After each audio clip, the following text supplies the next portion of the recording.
नमस्कार दर्शक बंधु जय जगन्नाथ। आज हूँ अगस्त 30 तारिख शनिवार। तेज विलंबन करी आसंतु नजर पकेइबा आज दिन ओडिशा तथा देश विदेशर बड़ खबर गुड़िक परवर्ती खबर इजिप्ट रे घटी विचित्र घटना। कंचा नूडल्स खाई जड़े 13 वर्षर बालकर चली जाइछि जीवन। इजिप्टर कायरो रे घटी एही घटना। सुखिला रेमन नूडल्स खाइबा द्वारा बालकर जीवन चली जाइथिबा जणा पड़िछि। 3 पैकेट कंचा रेमन नूडल्स खाइबा परे बालकर पेटरे जंत्रणा अनुभव होइथिला। यापरे पिलाटीर गोड़ हाथ हालुका पड़ीजिबा सह बांती होइथिला और 30 मिनिट रे पिलाटीर जीवन चली जाइथिबा जणा पड़िछि। अधिक मात्रा रे कंचा नूडल्स खाइबा कारणरू बालकर मृत्यु होइथिबा पोस्टमार्टम परे जणा पड़िछि। डाक्तरक मतरे कंचा नूडल्स खाइबा देह पक्षे क्षतिकारक। शरीर रे एहा खाद्य नळी रे ब्लॉकेज झाड़ा पेटरे जंत्रणा कराए। याकू रोषेई करिबा उचित, कंचा खाइबा आदौ उचित नुहे बोली कहिसेंती। दर्शक बंधु चैनल टिकु जदि एबे जाय सब्सक्राइब करनाहंती तेबे सब्सक्राइब करी पाखर थिबा ऑल बेल नोटिफिकेशन आइकन टिकु दबाई दियंतु, जहा फଳରେ प्रत्येक दिन सर्वप्रथमे आपण ताजा खबर गुड़िकु जानि परिबे। एवं भिडियोटी आपण केउ जिल्लारो देखुछंती कमेंट माध्यम रे जणांतु।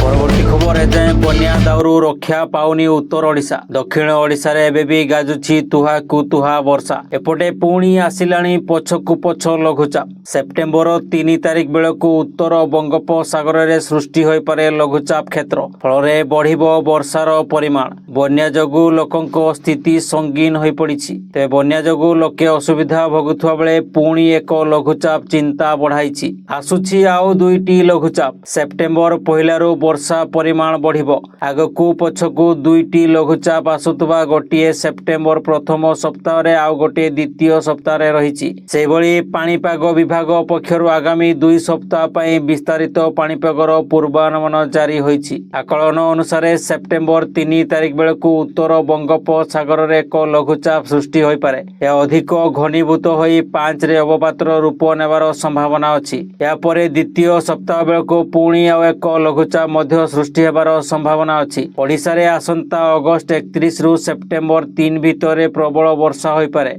परवर्ती खबर महिला सशक्त हेउछंती। महिला माने आगको बढ़ुछंती। एने सरकार मध्य खूब तत्पर। पुणी थरे महिलांको खुशी को द्विगुणित करिसेंती बिहार सरकार। जेउ गृहिणी महिला माने रोजगार करिवे सेप्टेम्बर रु महिला मानंकु 10,000 टंका देबे मुख्यमंत्री। जाहाको नै सबुठी आलोचना जोर धरिछि।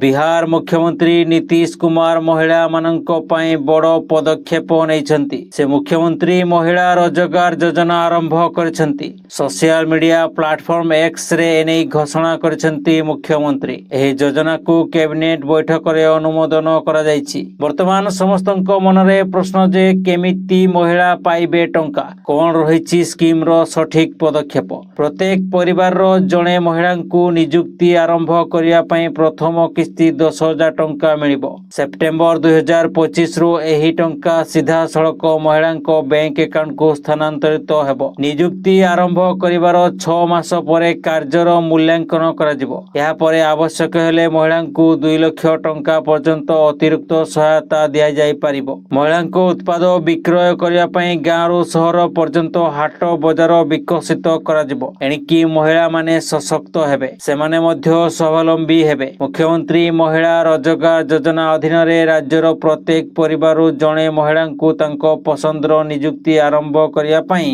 आर्थिक सहायता दिया जिवो। एही अधीन रे सेप्टेम्बर 10,000 टंका दिया जिवो। से आधार रे ओडिशा सरकार मध्य वर्ष को 10,000 टंका दउछंती सुभद्रा योजना जरिया रे। प्रत्येक किस्ती रे 5,000 टंका, 5 वर्ष रे पाइबे 50,000 टंका।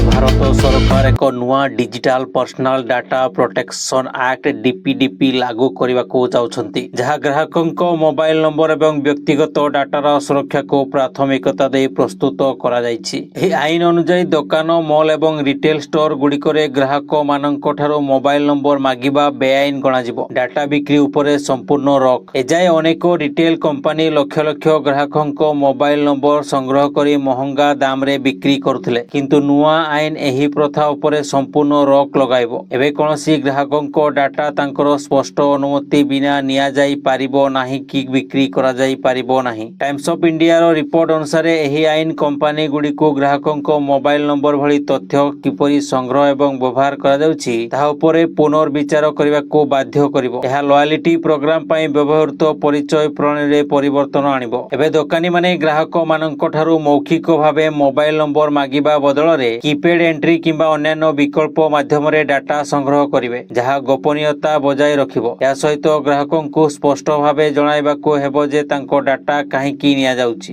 କେତେ ସମୟ ପର୍ଯ୍ୟନ୍ତ ରଖାଯିବ ଏବଂ କେବେ ଏହା ହଟାଇ ଦିଆଯିବ। ନୂଆ ଆଇନ ଅନୁସାରେ ଗ୍ରାହକମାନଙ୍କଠାରୁ ଡାଟା ନେବା ପାଇଁ ସ୍ପଷ୍ଟ ଓ ସିଧାସଳଖ ଅନୁମତି ଏକ୍ସପ୍ଲାଇସିଟ୍ କନସେଣ୍ଟ ଆବଶ୍ୟକ ହେବ। ଏଯାଏଁ ପ୍ରଚଳିତ ଅପ୍ରତ୍ୟକ୍ଷ ଅନୁମତି ଇମ୍ପ୍ଲାଏଡ୍ କନସେଣ୍ଟର ବୈଧତା ବନ୍ଦ କରାଯିବ। ନୂଆ ନିୟମ ଅନୁସାରେ ମୋବାଇଲ ନମ୍ବର ଭଳି ବ୍ୟକ୍ତିଗତ ଡାଟା କେବଳ ସେହି ଉଦ୍ଦେଶ୍ୟ ପାଇଁ ରଖାଯାଇପାରିବ ଯେଉଁଥିପାଇଁ ଏହା ନିଆଯାଇଥିଲା। ଅଧିକତମ 3 ବର୍ଷ ପରେ କିମ୍ବା ଗ୍ରାହକଙ୍କ ଅନୁମତି ପ୍ରତ୍ୟାହାର ହେଲେ ଏହି ଡାଟା ବାଧ୍ୟତାମୂଳକ ଭାବେ ହଟାଇ ଦିଆଯିବ। ଅଧିକତମ 3 ବର୍ଷ ପରେ କିମ୍ବା ଗ୍ରାହକଙ୍କ ଅନୁମତି ପ୍ରତ୍ୟାହାର ହେଲେ ଏହି ଡାଟା ବାଧ୍ୟତାମୂଳକ ଭାବେ ହଟାଇ ଦିଆଯିବ। ଭାରତରେ ଜିଡିପିଆର ଭଳି କଡ଼ା ନିୟମ ବିଶେଷଜ୍ଞଙ୍କ ମତରେ ଏହି ଆଇନ ଭାରତକୁ ଜିଡିପିଆର ଭଳି ବିଶ୍ୱସ୍ତରୀୟ ଡାଟା ସୁରକ୍ଷା ମାନକ ନିକଟତର କରିବ। ଏବେ କମ୍ପାନୀଗୁଡ଼ିକୁ ଜବାବ ଦେବାକୁ ହେବ ଯେ ସେମାନେ ଗ୍ରାହକଙ୍କ ଡାଟା କେବଳ ନିର୍ଦ୍ଦିଷ୍ଟ ଉଦ୍ଦେଶ୍ୟ ପାଇଁ ନେଉଛନ୍ତି ଏବଂ ନିର୍ଦ୍ଦିଷ୍ଟ ସମୟ ମଧ୍ୟରେ ହଟାଇ ଦେଉଛନ୍ତି। ପରବର୍ତ୍ତୀ ଖବର ଆଗକୁ ଆସୁଛି। ଦୁର୍ଗା ପୂଜା ଓ ପୂଜା ପାଇଁ ନିୟମ କଡ଼ାକଡ଼ି ହୋଇଛି। ଏବେ ପୂଜା ପାଇଁ ଜୋର ଜବରଦସ୍ତ ଚାନ୍ଦା ଆଦାୟ ହେବନି, ଏନେଇ ଲାଗିଛି କଟକଣା। ପୂଜା ସମୟରେ କୌଣସି ସ୍ଥାନରେ ଲୋକଙ୍କ ଠାରୁ ଜବରଦସ୍ତ ଚାନ୍ଦା ଆଦାୟ କରାଯାଇ ପାରିବ ନାହିଁ। ଏଭଳି ଅଭିଯୋଗ ଆଣିଲେ କଡ଼ା କାର୍ଯ୍ୟାନୁଷ୍ଠାନ ଗ୍ରହଣ କରାଯିବ। ତା ସହିତ ସିସିଟିଭି ଓ ଡ୍ରୋନ୍ କେତେକ ସ୍ଥାନରେ ପୂଜା ଉପରେ ନଜର ରଖିବ ବୋଲି ମଧ୍ୟ କୁହାଯାଇଛି। ସମସ୍ତ ଜିଲ୍ଲାର ଏସ୍ପିମାନଙ୍କୁ ମଧ୍ୟ ପୂଜା ସମୟରେ ଜାଗ୍ରତ ରହିବାକୁ କଡ଼ା ନିର୍ଦ୍ଦେଶ ଦିଆଯାଇଛି। ସେପଟେ ରାଜଧାନୀ ଛାତିରେ ପୂଜା ପୂର୍ବରୁ ଉତ୍ପାତ କରୁଛନ୍ତି ଲୁଟେରା ଗ୍ୟାଙ୍ଗ। ଏକ ଦମ୍ପତି ଗତ ବୁଧବାର ସନ୍ଧ୍ୟାରେ ସପିଂ ସାରି ଗାଡ଼ିଟିକୁ ପାର୍କିଂରେ ରଖି ପୂଜା ଦେଖିବାକୁ ଯାଇ ଠିକ୍ ଏତିକି ବେଳେ ବାଟୁଳି ଗ୍ୟାଙ୍ଗ ଗାଡ଼ିର କାଚ ଭାଙ୍ଗି ସବୁକିଛି ପୋଛି ନେଇଛି।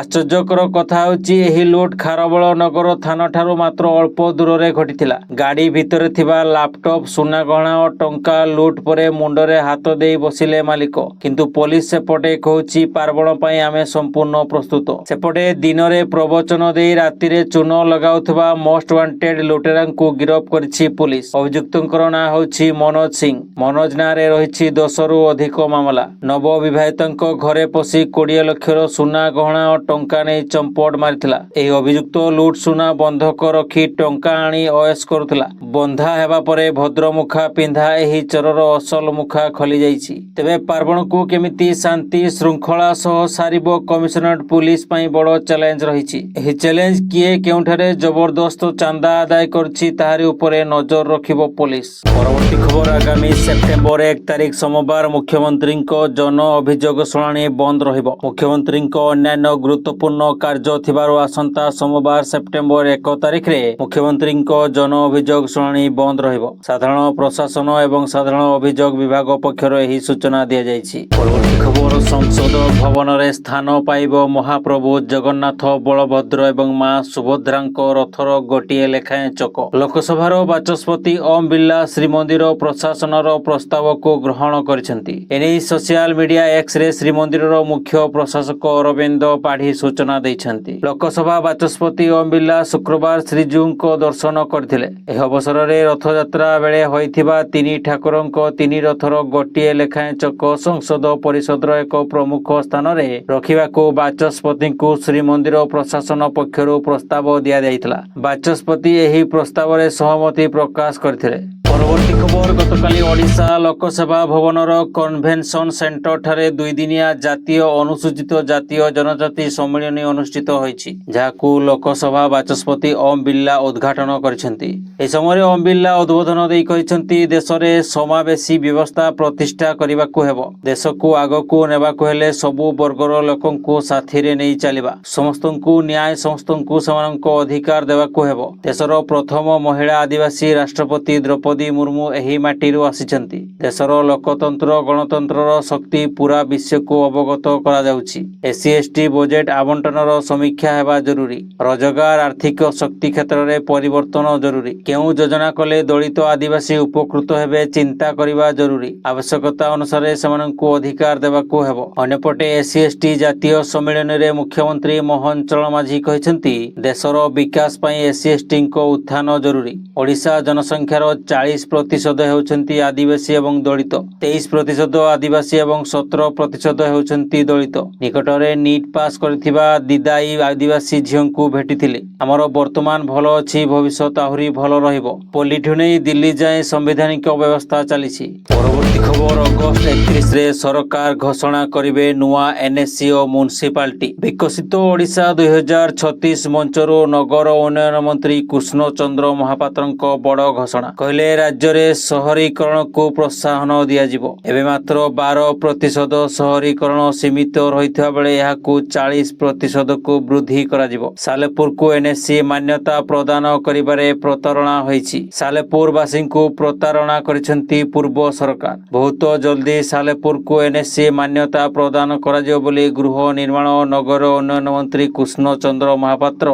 सालेपुर वासी को प्रतिश्रुति देइछंती। सालेपुर बीजेपी पक्षरु सालेपुर को एनएससी मान्यता को नै सालेपुर मधु मंडपरे चाय पे चर्चा कार्यक्रम अनुष्ठित होइतला। बहुत जल्दी सालेपुर को एनएससी मान्यता प्रदान करा जिवो बोली मंत्री प्रतिश्रुति देइछंती। परवर्ती खबर एबे बिहार विधानसभा निर्वाचन को नै उत्साह वृद्धि पाइछि। निर्वाचन कमिशन खूब शीघ्र बिहार निर्वाचन तारीख घोषणा करि पारंती। नवेम्बर प्रथम सप्ताह रे बिहार रे विधानसभा निर्वाचन होई पारे बोली आकलन करा जाउछि। ए समय रे बिहार निर्वाचन फलाफल संपर्क रे विभिन्न एजेंसी रो मतामत एवं सर्वे मध्य आसीबा आरंभ होईछि। टाइम्स नाउ जेभिसी मतामत सर्वे अनुसार बिहार रे पुणी थरे एनडीए मेंटो सरकार गठन करिवो। सर्वे अनुसार 243 सदस्य विशिष्ट विधानसभा रे एनडीए 136 आसन जीति पारे। या सहित राष्ट्रीय जनता दल एवं कांग्रेस एवं वाम दल मानक मेंटो राज्य रे 75 आसन रे सीमित रही पारे बोली जणा जायछि। बिहार रे सरकार गठन करिया पई 122 आसन रे जीतिबा जरूरी। एभली स्थिति रे एनडीए 136 आसन हातेले पुणी थरे राज्यर दायित्व नेबो। परवर्ती खबर मो घर योजना करी बैंक जरिया रे लोकंको टंका देइथिले पूर्व सरकार, किंतु एही योजना एबे मो घर हिताधिकारींको पई पालटिछि दुर्बिसह। टंका सुझिबा पई घरे आसी जुलुम करछंती बैंक कर्मचारी। रमेश थाटई घर केन्द्रापड़ा ब्लॉक काबळेश्वर पंचायत रो हळदी डिह गाँ मो घर योजना रे टंका नै घर करछंती, किंतु सब्सिडी मिलुनी। सेही गाँ रो रमाकांत नायक 2टी किस्ती पाइछंती। छात पकाइबाकू तृतीय किस्ती आनिबाकू जिबारो पोर्टाल बंद, घर अधा पंतरिया, किंतु ऋणर सुध सुझिबाकू एबे बैंक कर्तृपक्ष व्यस्त करुछंती। ऋण नेबा बेले प्रथम वर्ष कोनोसी सुध देबाकू पड़िबो नाही बोली कुहा जायतिला, किंतु सरकार बदलिबा परे स्थिति बदली जायछि। एही पोर्टाल आउ खोलुनी। अन्यपटे ऋण नेबा दिनठारु सुध हिसाब करुछंती बैंक कर्तृपक्ष, जाहाकू नै चिंतारे पड़िछंती हिताधिकारी। तेबे जिल्लापाल कहिछंती जे तदंत हेबो। एपटे पंचायत राज मंत्री पूर्व सरकार समय त्रुटिपूर्ण निष्पत्ति को दोष दैछंती। मो घर एभली एक स्कीम जाहाकू पूर्व सरकार 2024 निर्वाचन पूर्वरु आनिथिले। एही योजना रे लोकंकु 1 लाख रु 3 लाख टंका पर्यंत ऋण मिलिबो बोली कुहा जायतिला। सरकार जेमानंकु चयन करथिले बैंक रु सेमानंकु ऋण मिलिथिला। कार्य शेष हेले 3 वर्ष रे सब्सिडी देबे बोली घोषणा करथिले, किंतु सेही ऋण एबे हिताधिकारींक पई बोझ पालटि जायछि। परवर्ती खबर कांग्रेस नेता राहुल गांधी को एक रैली रे प्रधानमंत्री नरेंद्र मोदी मां प्रति किछि अपमानजनक शब्द प्रयोग करा जायथिबा अभियोग होईछि। एही घटना को नै केंद्र गृहमंत्री अमित शाह तीव्र प्रतिक्रिया प्रकाश करिसेंती एवं एहाको राजनीतिक मर्यादार सबु सीमा लंघिछि बोली कहिसेंती। से आहुरी मध्य कहिसेंती जे एभली कार्य पई देश केबे हेले क्षमा करिवो नाही। घटनाटी एक निर्वाचनी रैली समय रे घटिथिला, जेउठारे विरोधी प्रधानमंत्री को मां को विरोध रे अशालीन मंतव्य दैथिले। एही घटना को तुरंत सोशल मीडिया एवं गणमाध्यम रे प्रचार करा जायथिला। बीजेपी याकू कांग्रेस रो नैतिक अधोगति बोली दर्शाइछि। एभली मंतव्य देइथिबा व्यक्ति तथा याकू समर्थन करथबा नेतांको विरोध रे कठोर कार्यानुष्ठान दाबी करिछि। सूचना मुताबक पुलिस उक्त व्यक्ति को गिरफ्त करिछि। परवर्ती खबर भारतीय पुरुष हॉकी दल हॉकी एशिया कप 2025 रे निजर अभियान विजयरु आरंभ करिछि। चीन विपक्ष रे एक रोमांचकर 4-3 जीत सह दल पूर्व पराजय ଜୟର ବଦଲା ନେଇଛି। ବିହାରର ରାଜଗିର ସ୍ଥିତ ବିହାର ସ୍ପୋର୍ଟସ ୟୁନିଭର୍ସିଟି ହକି ଷ୍ଟାଡିୟମରେ ଖେଳାଯାଇଥିବା ଏହି ମ୍ୟାଚରେ ଭାରତୀୟ ଅଧିନାୟକ ହରମନପ୍ରୀତ ସିଂ ତାଙ୍କର ଚମତ୍କାର ହ୍ୟାଟ୍ରିକ୍ 20-33-47 ମିନିଟ୍ ଦ୍ୱାରା ଦଳକୁ ବିଜୟୀ କରାଇଛନ୍ତି। ପରବର୍ତ୍ତୀ ଖବର ଆସନ୍ତା ସେପ୍ଟେମ୍ବର 17ରେ ପ୍ରଧାନମନ୍ତ୍ରୀ ମୋଦିଙ୍କୁ ପୁରୁଛି 75 ବର୍ଷ ଆଉ 75 ବର୍ଷ ପରେ ସେ ଅବସର ନେଇପାରନ୍ତି ବୋଲି ଅନେକ ସମୟରେ ଚର୍ଚ୍ଚା ହୁଏ। ତେଣୁ ମୋଦି ଅବସର ହେଲେ କିଏ ପ୍ରଧାନମନ୍ତ୍ରୀ ହେବ, କିଏ ବିଜେପିର ନେତୃତ୍ୱ ନେବ, ତାହା ସବୁଠୁ ବଡ଼ ପ୍ରଶ୍ନ। ହେଲେ ଏହାରି ଭିତରେ ଆର୍ଏସ୍ଏସ୍ ମୁଖ୍ୟ ମୋହନ ଭାଗବତ ଦେଇଛନ୍ତି ବଡ଼ ଇସାରା। ମୋଦିଙ୍କୁ ସେପ୍ଟେମ୍ବର 17 ତାରିଖରେ 75 ବର୍ଷ ପୂରିଲେ ବି ସେ ଅବସର ନେବେନି ବୋଲି ପରୋକ୍ଷରେ ଇସାରା ଦେଇଛନ୍ତି ସଂଘର ମୁଖ୍ୟ ମୋହନ ଭାଗବତ। ରାଷ୍ଟ୍ରୀୟ ସ୍ୱୟଂସେବକ ସଂଘର 100 ବର୍ଷ ପାଳନ ଅବସରରେ ମୋହନ ଭାଗବତ କହିଛନ୍ତି, ମୁଁ କାହାକୁ ବି 75 ବର୍ଷରେ ଅବସର ନେବାକୁ କହିନି। ସଂଘରେ ଜଣେ ସ୍ୱୟଂସେବକ ଭାବେ କିଛି ଦାୟିତ୍ୱ ଦିଆଯାଏ। ଆମେ ଚାହୁଁ କିମ୍ବା ନ ଚାହୁଁ ସେ ଦାୟିତ୍ୱ କିନ୍ତୁ ଆମକୁ କରିବାକୁ ପଡ଼ିବ। ତେଣୁ ଏପରି ପରିସ୍ଥିତିରେ ସଂଘ ଯଦି 80 ବର୍ଷରେ ମୋତେ ଶାଖାକୁ ଯିବାକୁ କୁହେ, ତେବେ ମୁଁ ମଧ୍ୟ ଶାଖାକୁ ଯାଇ ଶାଖା ଚଳାଇବି ବୋଲି କହିଛନ୍ତି ମୋହନ ଭାଗବତ। ଏହା ସହ ସେ କଦାପି 75 ବର୍ଷ ହୋଇଥିବା କାରଣରୁ ଅବସର ହେବେନି ବୋଲି କହିଛନ୍ତି। ମୋହନ ଭାଗବତଙ୍କ ଏହି ବୟାନକୁ ପ୍ରଧାନମନ୍ତ୍ରୀ ମୋଦିଙ୍କ ସହ ଯୋଡ଼ି ଦେଖାଯାଉଛି। ପରବର୍ତ୍ତୀ ଖବର, ଜୀବିତଙ୍କୁ ମୃତ ଦର୍ଶାଇ ସୁଭଦ୍ରା ଯୋଜନା ଅର୍ଥ କାଟି ଦିଆଯାଇଥିବା ଅଭିଯୋଗ ଆସିଛି। ସରକାରଙ୍କ ଏଭଳି ତ୍ରୁଟିପୂର୍ଣ୍ଣ କାର୍ଯ୍ୟ ପାଇଁ ବାଲେଶ୍ୱର ଜିଲ୍ଲା ସୋର ବ୍ଲକରେ 33 ଜଣ ଜୀବିତ ସୁଭଦ୍ରା ହିତାଧିକାରୀ ସରକାରୀ ଯୋଜନାରୁ ବଞ୍ଚିତ ହୋଇଛନ୍ତି।